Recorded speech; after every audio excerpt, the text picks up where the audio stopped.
On a peinture, sculpture, dessin, photo. Ouais, cinéma, alors c'est plus court que le cinéma parce que généralement dans une expo on regarde pas un film de 2 heures. Alors c'est des courts-métrages, on appelle ça juste, tout simplement de la vidéo, de l'art vidéo. Donc en effet, dans cette collection, on essaye d'avoir on dit ça, donc toutes les techniques des artistes, tous les médiums en fait. En fait, on essaie d'avoir dans cette collection tout ce qui est représentatif de l'art actuel, c'est-à-dire ce que les artistes créent aujourd'hui.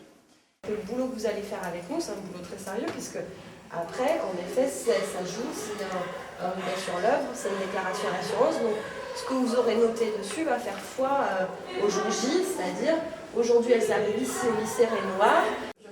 Alors que c'est fragile, qu'est-ce qui t'indique ça? Le verre cassé. Le verre cassé, ouais. D'où il vient? Donc ça vient du fragment de Côte d'Azur. Son numéro. Alors en effet, on a un numéro qui pourrait être quoi alors ce numéro? Le numéro de la toile, ouais, c'est ce qu'on appelle nous le numéro d'inventaire. Donc en effet, c'est ce qui nous permet de savoir où est l'œuvre, dans quel état elle est, où c'est qu'elle est rangée en régie. Donc, généralement, les premiers numéros, la 2000, c'est l'année où on l'a acheté.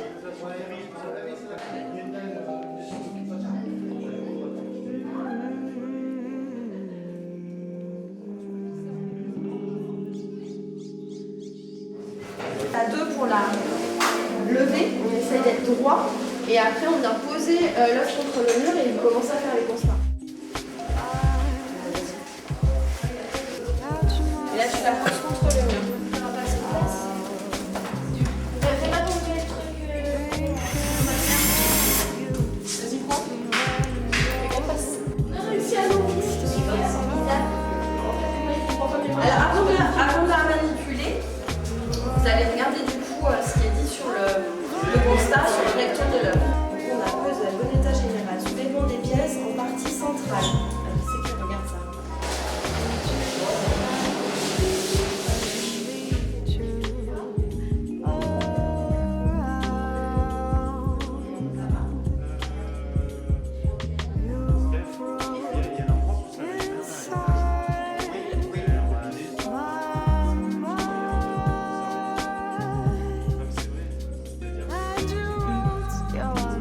Attends.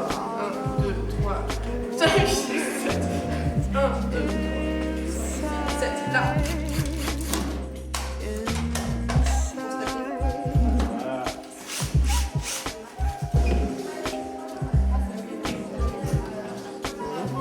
On la ferme? Ouais.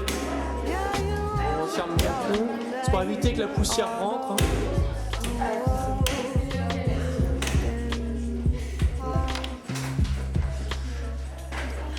Attention aux œuvres. On voit mieux?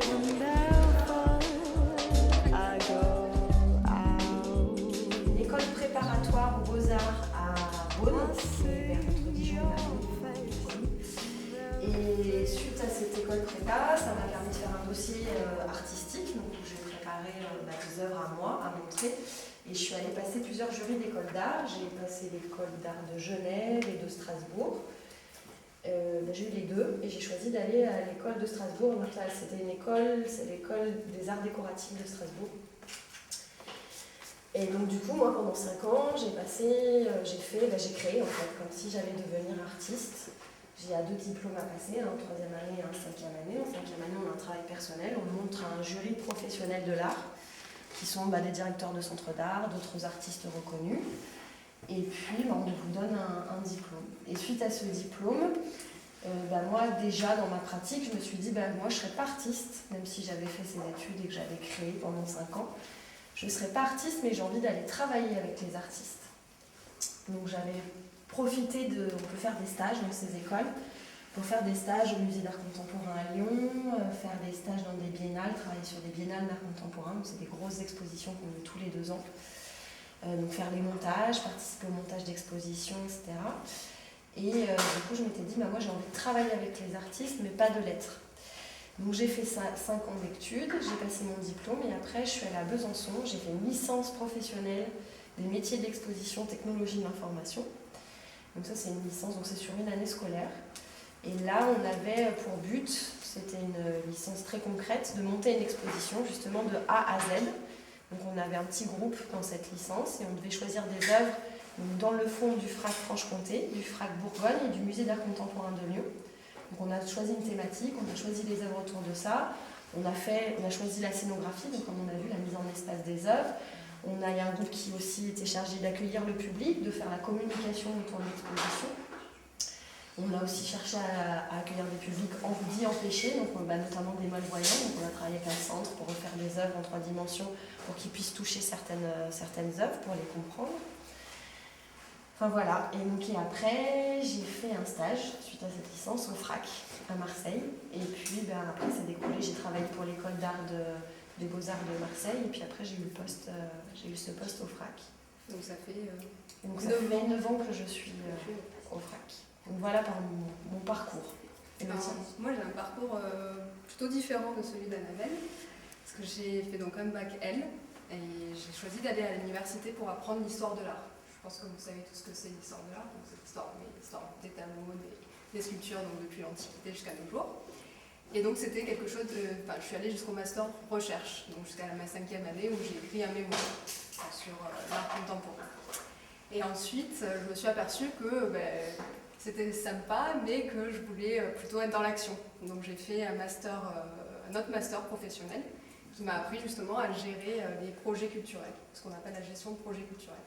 Et à la suite de ce master, j'ai été acceptée par Annabelle en stage, et depuis je travaille au FRAC. Voilà. Vous avez compris? Donc voilà, c'est quelque chose, elle était plutôt dans la création.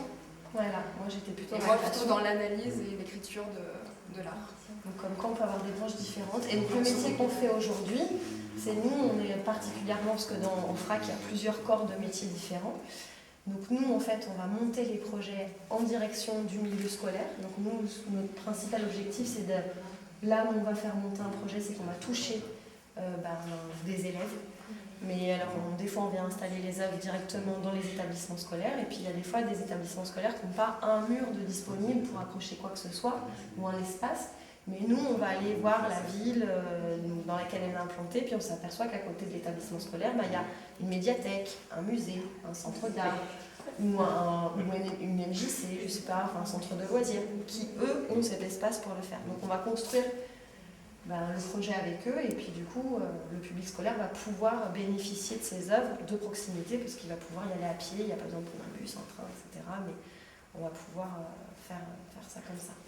Donc après, nous on peut prêter des œuvres, mais des fois c'est pas possible du tout, et puis on trouve pas de lieu. Donc là on fait intervenir des artistes. Donc là les artistes ils viennent vous voir, vous présenter leur travail, des fois créer avec vous, c'est-à-dire, d'ailleurs vous aurez certainement l'opportunité cette année d'en rencontrer aussi. Donc de créer avec vous, selon la technique que l'artiste a, il vous la fait découvrir, vous allez créer un projet avec lui, vous allez pratiquer.